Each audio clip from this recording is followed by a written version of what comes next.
do with EV World News. We're talking about electric vehicles, clean energy, and the stock markets. And I'm back today on a Tuesday with our founder and chief editor, Bill Moore. How's it going, Bill?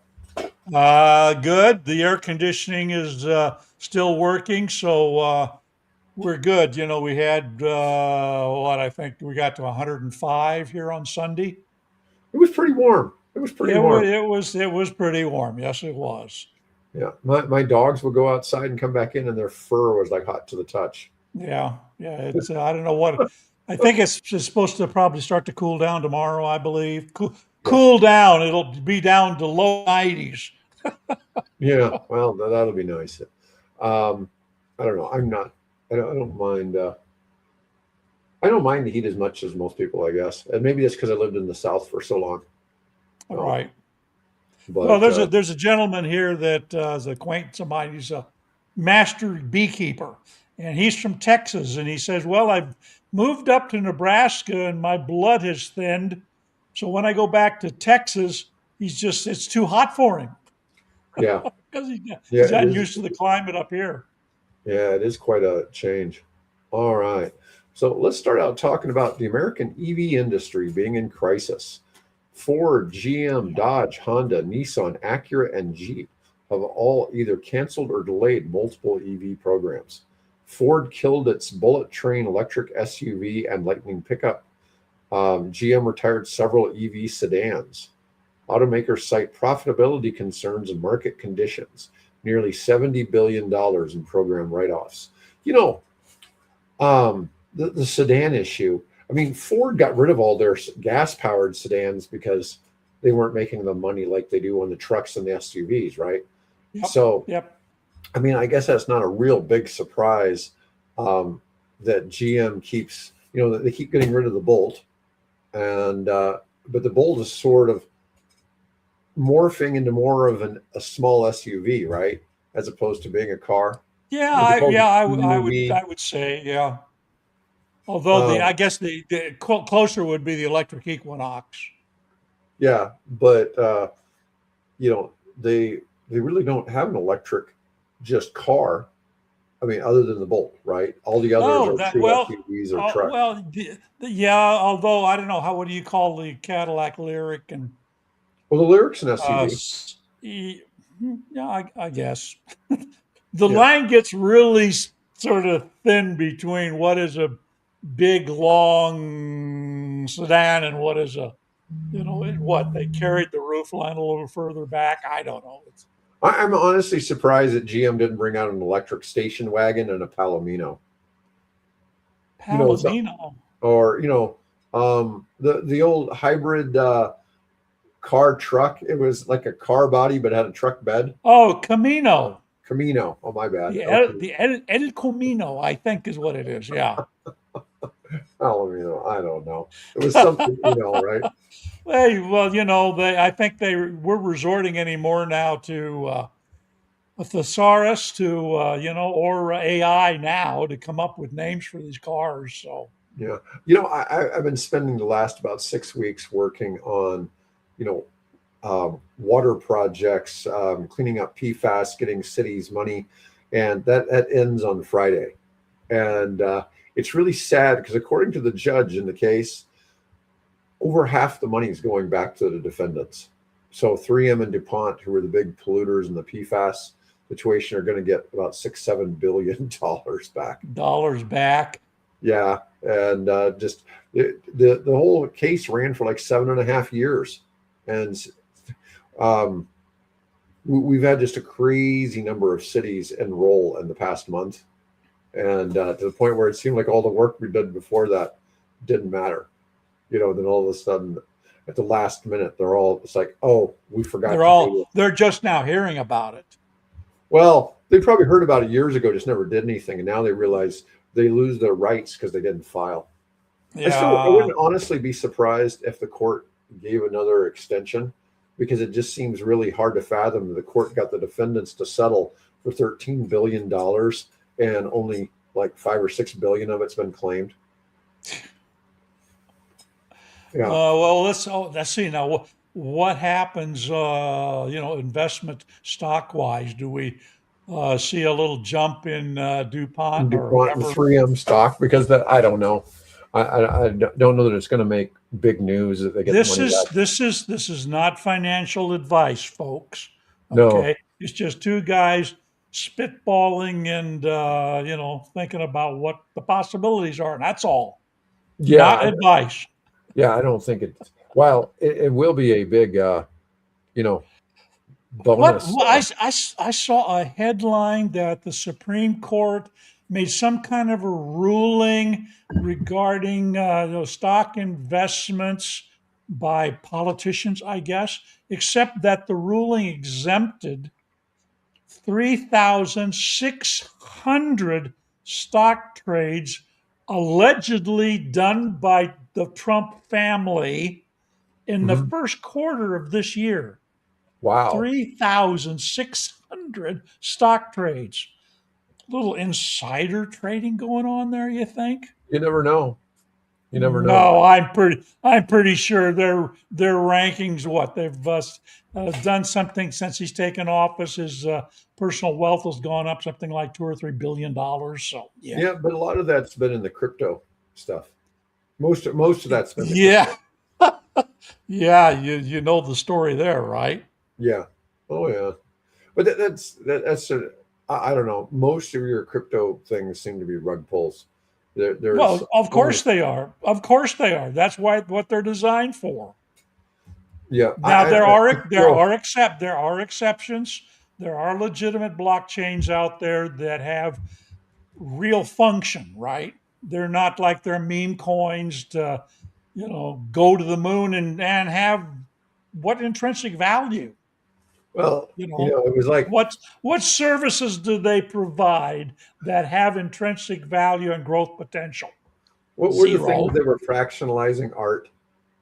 I've already Oh yeah, forgotten the we were fractionalizing art and apes monkey and pictures and although yeah, I've already forgotten yeah, what that's called. Isn't it yeah. sad? Board Ape Yacht Club. Yeah. Yeah. And it's just hard to fathom. It's like nobody talks about that stuff anymore. And what it was it had some use, and I can't even remember if somebody in the chat can remember what that's called. But it's there were some legitimate use cases for that stuff, but it was usually just made for goofy. It seemed to Yeah, just be goofy stuff, and it made no sense. yeah. But anyways, let's move on to Volkswagen. So Volkswagen introduced the ID.Polo. They've taken 70,000 European orders in weeks, significantly exceeding expectations. And we should point out that that is a generic platform for their Spanish Cupra division, for their Skoda, I don't know, it's for Skoda, and that's in the Czech Republic, I guess. I yeah, used to call it Czechoslovakia, but it's like Czech Republic because now there's Slovenia and these, other minor spin-offs of that. So, yep. So they got the Volkswagen. There's another one too. What is it? Audi?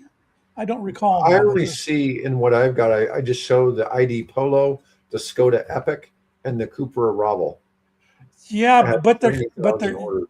yeah the ID what do they call that? It's not their Golf model, but anyway, yeah. Anyway, it's a generic So model that Volkswagen's European EV order book surged 50% in the second quarter. EVs are now 30% of total orders for Volkswagen. fantastic. Yeah. New 37 kilowatt hour ID Polo starts under $30,000 with a 207-mile range. VW's answer to Chinese competition. Well, good for them. Hopefully that they can make money selling it at 30,000. That's the problem here in the States.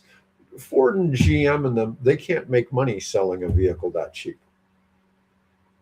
And they just simply, apparently, as soon as they put four tires on it, it cost The $40,000. Yeah, the other exciting news out of Germany is that their solar installations have now produced more electricity than their coal-fired power plants. I think that's correct. I'd have to go back and check it on the website, but they have set a record. There's more renewable energy being generated than was generated by their conventional fossil fuel power Is that plant. on a max output type thing? I bet. Because the thing is, Well, people a lot of times want to compare solar to something like coal, which is base load. And you start going to 14, well, 15% have to versus go check. 100. I think I put it at the. It's one of the top stories on the well. Let's see here. Did I write I it mean, they down clearly here? have a No. lot of solar. It's just sometimes those arguments are a little disingenuous. Yeah, you could argue the base plate rating of the solar is more than the base rate of the, steam powered, the thermal generators, right? And Right. so maybe that's what they're looking at and arguing. Yeah. Although, as we know, you can run that base load coal 24/7, where you can't do that unless you've got battery backup. You can't do that with the solar.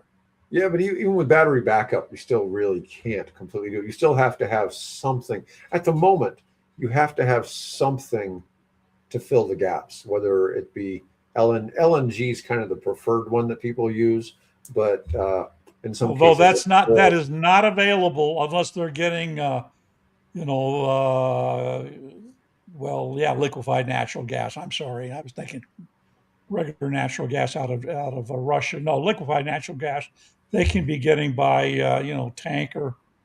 right. Not Yeah, not but not up the I Red realize you Sea don't have that. anymore. They got to sail all the way around the Cape Horn and back up. Yeah, Not coal's Cape Horn, probably more Cape reliable for them at the yeah, moment. the Cape of Good Hope. Yeah, I'm just saying you can use the solar and certainly cut back on all that use of fossil fuels, but it's a challenge to Yeah, I ever think get I think I 20%. think Spain again set a record for the length of time that their grid was being powered by renewables, Mhm. wind and solar. So there's It's possible. basically it's possible, and there are countries that are doing it. In fact, the deeper I dig into the blue economy, Yeah. the more I learned that so much of these many of these island countries. Oh well, I was looking at just this morning. I was looking at the Seychelles. I Mhm. now know where the Seychelles are, and I know where their power comes from and things like that. So, but increasingly they're going over to solar and wind, because all their other power has to be brought in by tanker. Yeah, there's challenges in that funding for the government in all these island countries. A lot of it comes from the fossil fuel industry. So it's really hard to get them to approve alternatives when the oil companies are dependent on the profits they make off of that, and the country is dependent on the oil Yeah, companies. well, case in point is the Ultimate. island. I think it's Union Island in the Grenadines, Mhm. and that they were entirely all solar, and they had battery backup. And a hurricane came through in 2024 and wiped out about 40% of that. That was built by the Masdar Foundation, which is funded by I can never buy. I'm going to just call it United Arab Emirates, because it's one Mhm. of the Emirates that funded that. So they have fortunately come back in and um, and are helping them to rebuild it. But you're right. A lot of that is being done by benevolent, countries with deep fossil fuel reserves. Yeah, I mean, it's really something that people always, it seems like it'd be so obvious. We'll just switch to solar. Of course, one of the problems is having enough land area that's available to put the solar. I mean, you look at, obviously, you can put it on all the roofs, right? But Yep. it's harder to do like a solar farm. Case in point, Solar Time brings up here. They are building and installing solar like crazy in and around Havana. not so much the outer parts, at least that I'm aware of, but they're really going at it in some of the more wealthy neighborhoods, and especially where the embassies are located. Um, so that is happening. That they're making huge strides there because again, we have embargoed the oil and trying to put the squeeze on them to get them to back off on the revolution of 1959. Good Lord, what's that been? 60 years. So yeah, so they're going over. And of course, where do you think those panels are coming from? China. Of course, they're coming from Yeah. China. So yeah. Yep. Although technically, they could also some of them be coming from Puerto Rico, but I suspect most of them are coming from China. They're making the panels in Puerto Rico? Yeah, as a matter of fact, they do. Interesting. All right. So California launches a $3,500 My First EV rebate for first-time buyers. So if you're a first-time, considering your first EV purchase in California, they have a $3,500 instant rebate for EVs under $50,000. $1,750 for used EVs under $25,000, exclusively for first-time EV buyers. They have $270 million program funded 50% by the state and 50% by automakers, which that's kind of interesting. Replaces lost federal credits. 13 automakers are participating. Research shows that if they can get somebody to buy their first EV, 96% of EV owners will exactly. Yep. They doggone car makers. They want to get us hooked on electric cars. Hey, I'm in for it. Also, if you're looking at a used, it's $1,750 available. If the EV is less than $25,000, you can get half of that, $3,500 put down I want to for talk about buying this the car. on what Solar Times brings. If all roofs in the U.S. were used, it would power 90% of electrical needs. Now that would be 90% of residential needs. One of the things that's interesting is in the United States, our energy. I'm trying to think of what the number was. We personally, in our residence, use in the United States something like 8% of our overall energy footprint. And it's interesting. So while that would be great for everybody's homes, so much energy is used in industry and businesses and things like that. Because I remember Mike and I were talking about this one time. The average American consumes the equivalent of something like 100 kilowatts a day, but that's based on all kinds of energy usage, and it's not. We're not directly paying it on our electric bill. Okay, I see what you're saying. Yeah, yeah. Because it's in the goods and services we buy. It takes electricity, if you weren't aware of this, to make gasoline. Right? Yeah. So even if you're driving a gas car and you're happy with it and you're, chuckling at all us poor souls who got deceived into buying an electric car and having to plug it in every night and all that, guess what? That gasoline requires electricity to refine and get to you. So yeah, it's funny how some of that works, but at some point the price of solar is going to be such that everybody will have it on their houses. It just doesn't make sense not and to. It's getting there at a crazy fast rate. Now the question is, can U.S. solar manufacturers, because we're starting to see that being pumped up again, can those U.S. manufacturers compete against the Chinese that have just dominated the market? Well, some of the Chinese companies have started manufacturing in the United States now. So I know there's panel manufacturing in Texas that's Chinese owned, and it's automated. Yeah, I can't see where other than having people, I guess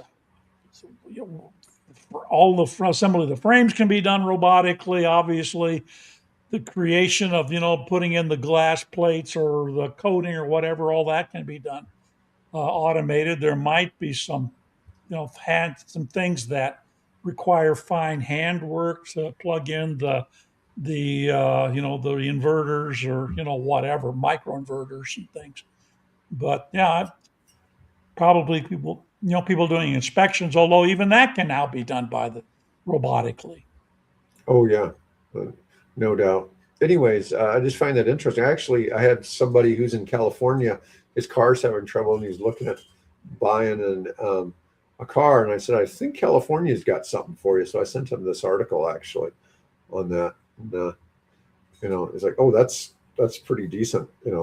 So Yeah, particularly again, you got to be a first time EV owner. he'd be a first time EV owner.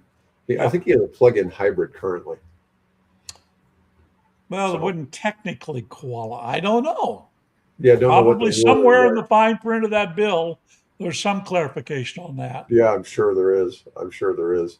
Anyways, let's move on to the next topic. Hydrogen versus battery EVs. Cost gap widens dramatically. Yeah. So we've talked about the economics of hydrogen, and we don't hear as many people trying to pitch hydrogen as we did a couple of years ago, right? When we first started doing the show, people were talking about it all the time. Oh yeah, well even now. Yeah, back then it was really strong back 15 years ago. Yeah, not anymore. So this is comparing a Tesla Model Y versus a Toyota Mirai. So your cost to charge annually a Model Y is going to be between $750 to $800 per year, typically on home charging, versus the Toyota's $7,200 a year in hydrogen fuel. So you've got about a 9 times as expensive. And that's probably subsidized. Subsidized hydrogen? Yeah. Even using superchargers, battery EVs are still 5 times cheaper to operate than hydrogen.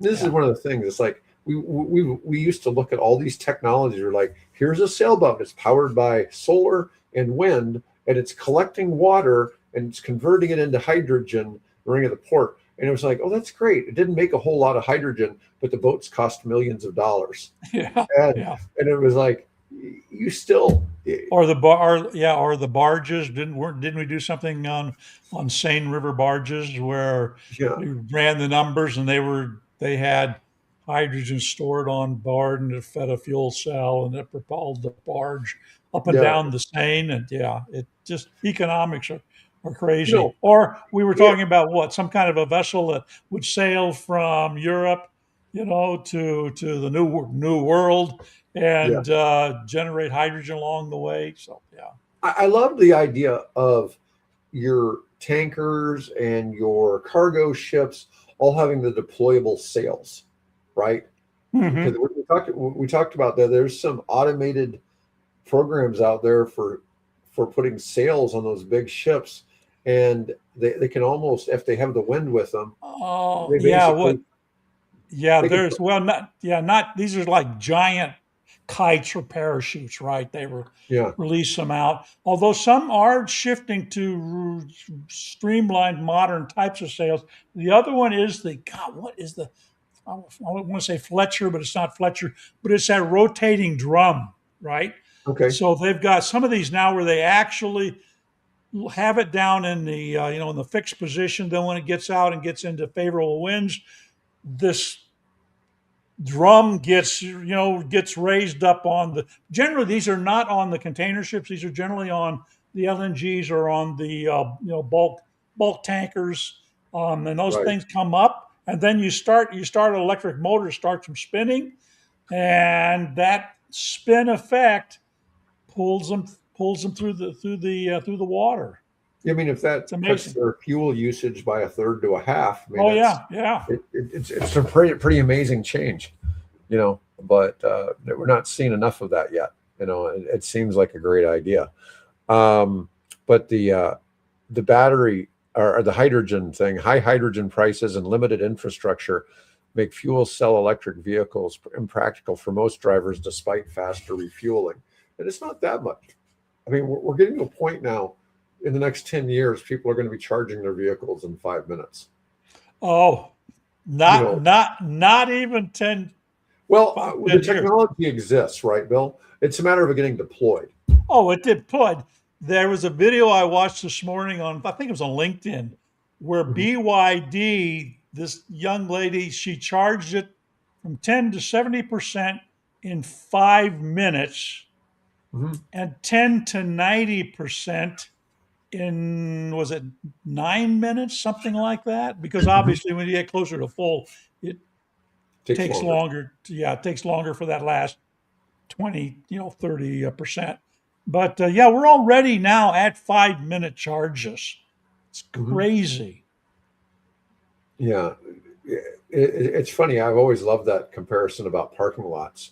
When you're charging an EV battery, it's like you go to the grocery store parking lot, and if the parking lot's empty, everybody can park really fast, and that's how the electrons are going into their spots. But once it starts getting full, it gets about 80% full, and it's harder to find parking spots. Yep. It takes a lot longer for people to get For those parked. electrons to find that slot. Yeah, it's a Yeah, great they got to find their analogy. parking spot. Yeah, yeah. I was like, yeah, that's a really good explanation of how batteries work. Works that way on your phone, your Apple Watch, um, all kinds of technologies work basically the same there. Now, um, all right, what do we got today?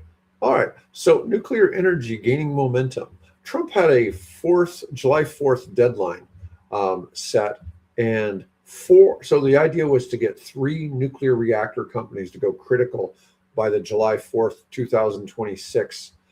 There actually was four made to date. One of them was Valor Atomics, and they were the first startup to ever have a reactor go critical. Now, where was it? Where did it take place? Idaho National Labs. Okay.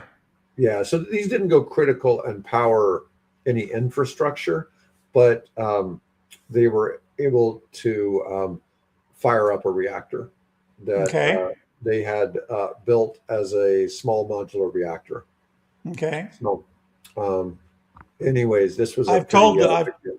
yeah, I've told the story before. Actually been to the Idaho labs and stood on the very first nuclear reactor to light a light bulb.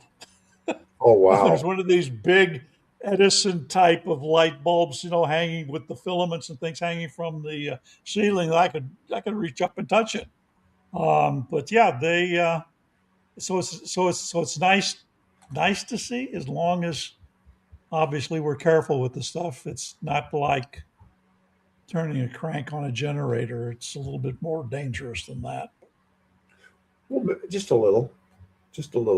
You know, um, it takes. You know, one of the things of these newer reactor types is they're designed with inherent safety in the chemistry Yes. versus Yeah. requiring humans to make sure everything is safe. And so that's and it's not just one reactor type. There's like 8 reactor types that qualify as generation 4, where Right. and all generation 4 ones are ones where the chemistry takes over. So a human basically can't screw it up. And those were, those Throw now, the wrong switch. yeah, well, we've all watched Homer Simpson running the Springfield nuclear power plant, Yeah. and all the goofy things he's had happen operating that probably hasn't helped with a lot of things. Of course, what's always funny is I think there's a Springfield in like every state, so you never really know what state you're supposed Yes, to be in. exactly. No, Exactly. no. But anyways, let's see here. Let's we talked about the EV rebates. All right, Talk EV. about the JD Powers Yeah, appeal. we'll talk about that next. Okay. All right. EV owners love their EVs, says JD Power's latest appeal study. While owner satisfaction overall it's rising, it's biggest amongst EV owners. That's kind of fascinating. Um, so battery electric vehicles saw the largest year-over-year increase, plus 22 points. Battery EVs outperform internal combustion engine vehicles in nearly every category and appeal, with the biggest advantage in powertrain satisfaction, leading by 109 points. Yeah, all you got to do is get in that car and press that accelerator, and vroom, right? Yeah. You just love it.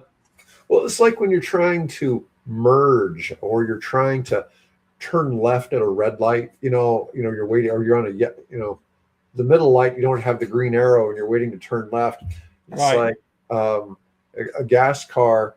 You're like, well, is it going to accelerate fast enough to make this? With an EV, you don't have to consider that. No problem. Yep, no problem Um, whatsoever. Or it's but when you're pulling up and you see the light turns yellow and you're back far enough that in the gas car you'll never make it. But in the Bolt, no problem.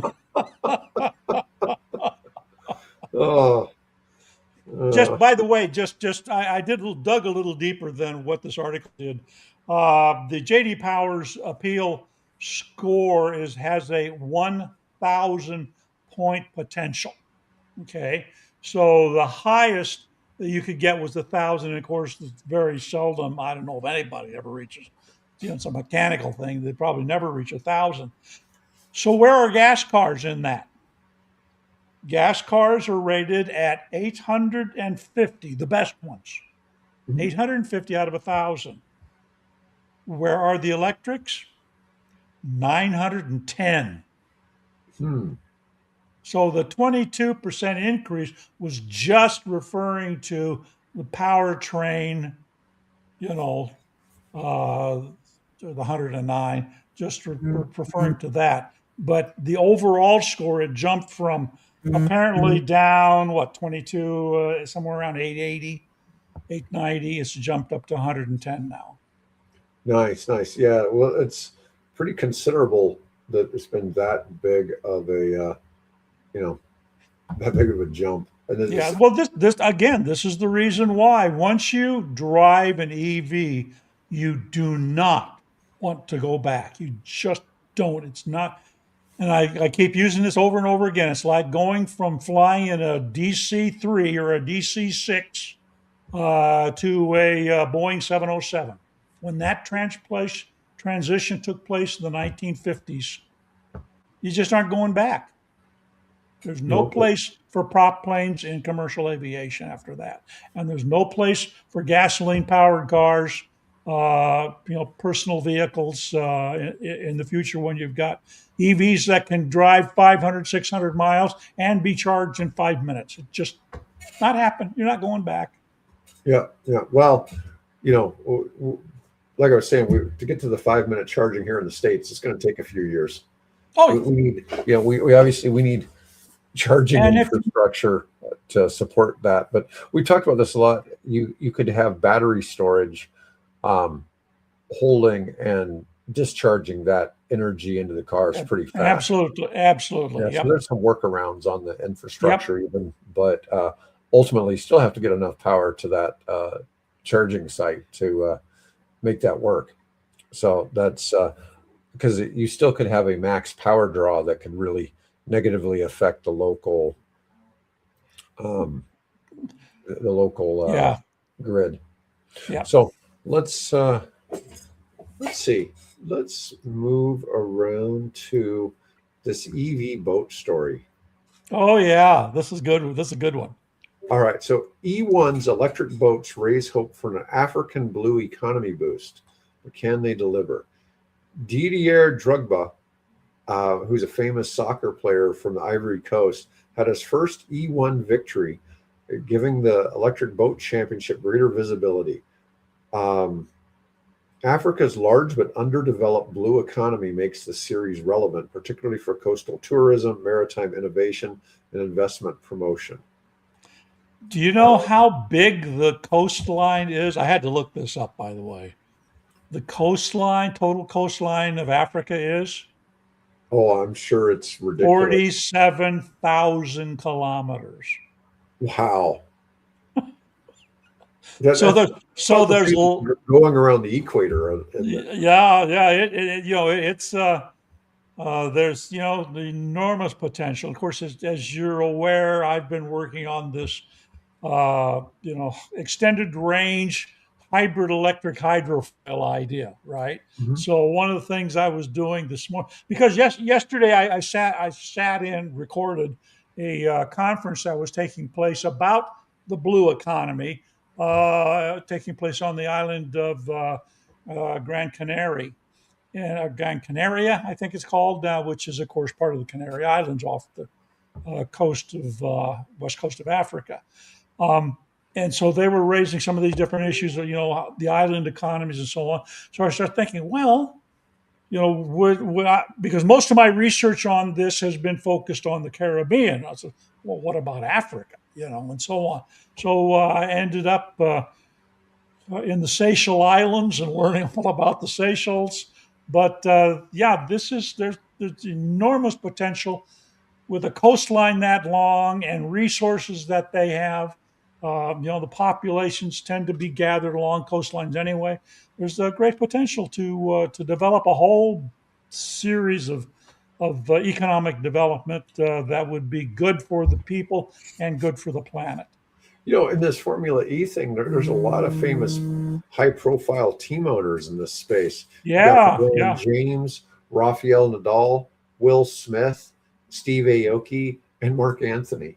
Those are all, And what and one of the football guys, right? Oh God, what's his name? well, other than this Didier Drogba. No, no, this is an American football player, I think. I may be confusing him, so let's Yeah, move on. yeah, it could be, but that's a lot of people into the e-boat racing. Yes, yeah. Um, Yeah, in fact, I just messaged the gentleman that started this whole sort of phenomenon of electric car racing and things like that. I've interviewed him in the past and known him for a long time. So I wrote him and congratulated him because it's amazing. They're doing open wheel racing with the Formula E program. They have the Extreme E program, which is off-road vehicles using hydrogen, mhm. right? Going in some of the strangest, most difficult terrain on the planet, doing racing there. And now they've got the E1. And I suspect at some point when we get the technology there, we'll be doing electric plane racing. In fact, we've already got some VTOL racing, eVTOL racing, sort of embryonic Really? stage. Oh yeah, they had a race down in Australia. Um, so again, it's all embryonic at this point. But I can see that at some point we're going to have electric airplane racing. I can see getting on one of those like single driver EVs. It looks like a large drone, essentially. Oh You yeah, know, that's what they were doing in Australia. yeah. Oh man. So you will have that category of flight racing, but I think you'll also, because Rolls Royce developed a what I think is still the fastest prop plane powered by a battery. And I Huh. think they've sort of moved that. They've sort of shelved that for the time being.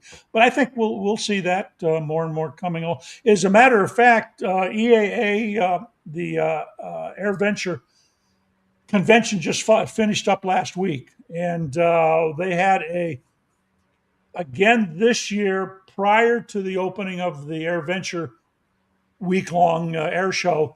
They had an electric aviation seminar that takes place there. So we're starting to see more electric aircraft starting to be displayed there. So yeah, I think we'll see it probably another 3-4 years. We'll We're seeing the you know transition. Alejandro will dip his toe or stick his finger or thumb or whatever into electric air racing. That's going to happen. Well, you look at how far things have progressed in the 3 years we've been doing the show. Oh Like, yeah. we've talked about some of these things. Like nobody talks about fires anymore. Nobody really talks about hydrogen anymore as far as an alternative to EVs. Um, and it's just it's interesting to just see how many changes, how many brands are out there, and what we've seen in the battery space, costs going down. We talked about this 3 years ago, how the EV is going to keep getting cheaper and cheaper because the batteries, and It's in some places, in some regards, we're at parity. and we're going to be. It's going. I mean, it will be your cheapest option going forward in the next 5 years. Electric's the only way to go. We have to solve for the people that live in multifamily housing.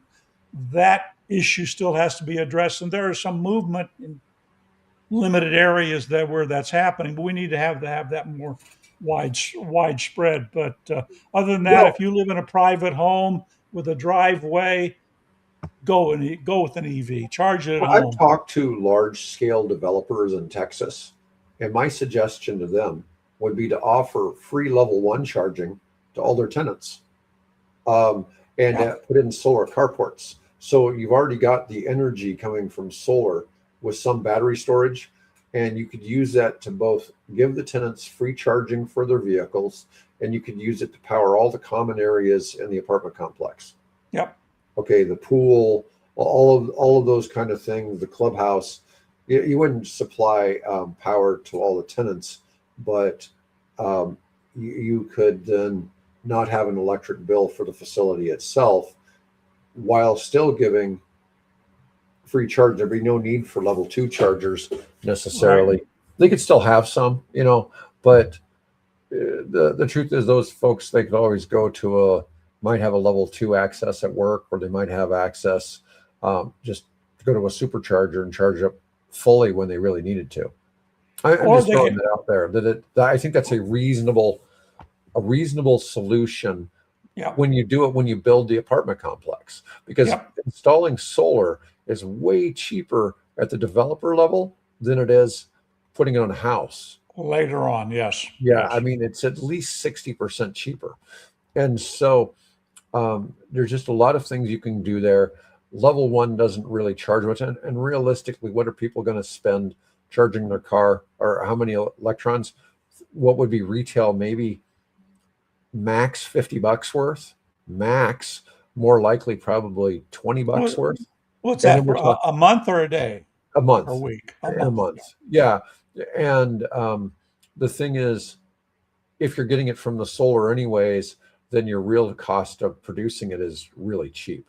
Yeah. So it doesn't even end up being that kind of expense for the apartment complex. We're talking more like $10 of expense. Typically. It's Texas, so they may not have heated pools. But I'm thinking the cost of, just the natural gas to heat the complex's pool might, be offset. Right. Well, and the reason I say Texas is the other states, it's really hard to sell energy. So in their particular case, in the solution I'm proposing, they would use all the energy themselves. But in Texas, they could, if they made excess energy, they could then sell that to the grid, which would then sell it to tenants, and they could sell it at a reasonable price. But for instance, in Florida, you have to sell that power to the local grid at like a nickel, and then they'll sell it to your tenants for 15 cents. Yeah. And it doesn't seem hardly fair to the folks spending all the capex on the solar equipment. Right. So that's a little bit of a different story. So Texas, it works really well. It doesn't work as well everywhere else just because of the economics of the monopoly that the local utility has. Yeah. Anyways, folks, want to appreciate it. We ran a little over today. But folks, thanks for watching today. And I'll be back with Mike, our engineer, on Friday. Otherwise, folks, have a great day.